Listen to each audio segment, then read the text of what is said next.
में थे तो हमने ना जाने कितनों को अपना ईश्वर मान लिया, उनकी पूजा करी, उनके जो भक्ति होती हैं वो हमने करी, लेकिन हमारे मन को, हमारे जीवन को शांति नहीं मिली, हमें वो सत्य मार्ग नहीं मिला, वो सुकून, वो जो हमें एहसास होता है कि कनेक्टिविटी हमारे परमेश्वर से है, वो कनेक्टिविटी हमें महसूस नहीं हुई। हमारे सबसे बड़ी बात है हमारे चाल चलन, हमारे जीवन का जो चाल चलन होता है, जो हमारी नॉर्मल चीज़ें होती हैं वो बिगड़ी हुई थी।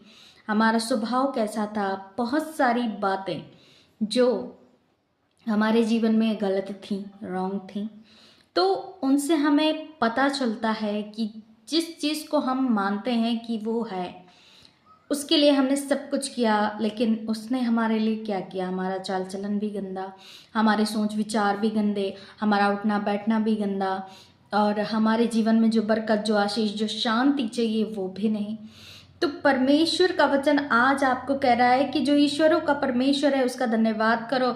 जिनको हम मानते हैं वो उनका भी परमेश्वर है। हम जिसको समझते हैं वो परमेश्वर उनका भी है। ये वचन हमें बता रहा है कि जो ईश्वरों का परमेश्वर है उसका धन्यवाद करो, क्योंकि वो क्या लिखा आगे कि उसका धन्यवाद करो, उसकी करुणा सदा की है। सदा मीन अनंत काल, कभी ना खत्म होने वाली वो आशीष, वो करुणा, वो शांति, वो प्रेम, वो बरकत जो कभी खत्म नहीं हो सकती।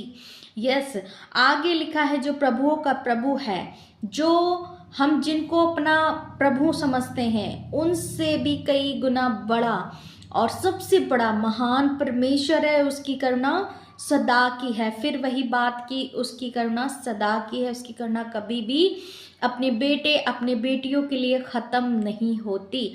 आगे लिखा उसको छोड़ और कोई बड़े आश्चर्य कर्म नहीं कर सकता। क्या आपने कभी सुना है कि कोई मुर्दे जिंदा कर सकता है?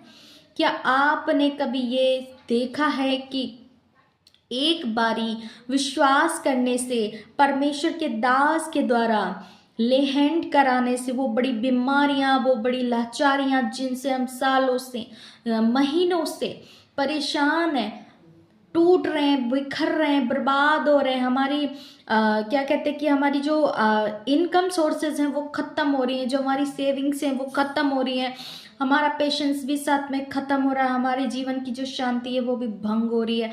तो इन सब चीज़ों को आप देख कर क्या आपको ये महसूस होता है कि जो हम संसार में कर रहे हैं क्या वो राइट है? क्या परमेश्वर, क्या यीशु हमारे जीवन में कभी ये चीज़ें होने देगा? नेवर। हमें अपने आप से क्वेश्चन करना, अपने